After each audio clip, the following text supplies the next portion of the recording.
وكلما أحجمت بك نفسك ضاقت بك حالك تذكر يوم العبور على الصراط، وكل ما غلب على ظنك أنه سيزيدك نورا عند الله فلا تتردد عليه.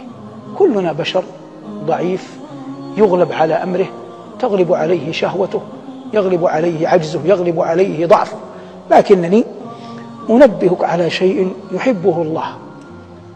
كلما جئت إلى فراشك وكان قد أصابك من العناء والتعب ما أصابك، بصرف النظر عن سبب ذلكم العناء والتعب، لأن الناس يختلفون، هذا مسافر وهذا رحال وهذا عمله في الليل وهذا قيم على أطفال وهذا يختلفون.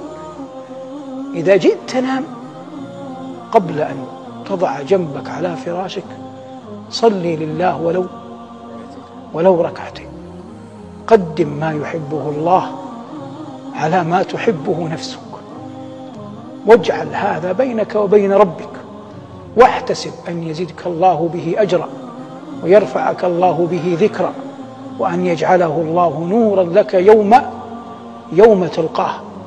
لا بد للعاقل أن يدخر، كما يوجد ممن يشح في المال، كلما غاب عنه أبناؤه بناته من يعمل معه أخرج مالا لا يرونه وأخفاه، يخفيه من شحه حتى عن أبنائه وبناته خوفا من أن يتسلطوا عليه. أنت أولى بهذا منه، هو يرجو الدنيا، أنت أرجو الآخرة.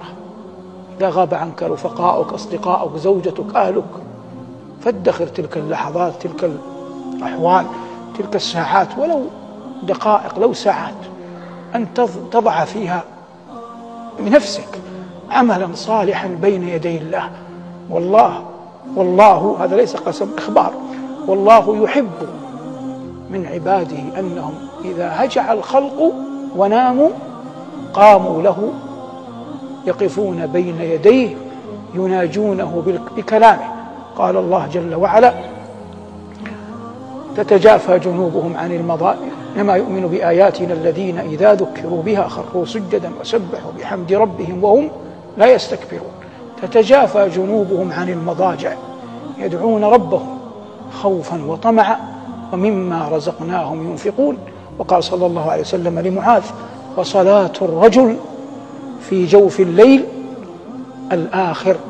والله إن نفسا رجلا يضع وامرأة يضع جنبه على فراشه وآخر عهده بالدنيا ركعات صلاها لله لا يبالي استيقظ من مرقده أو لم يستيقظ، على الأقل كما أقول مرارا في الدروس يحاج الله أن آخر عهدي بالدنيا أنني صليت لك ركعتين.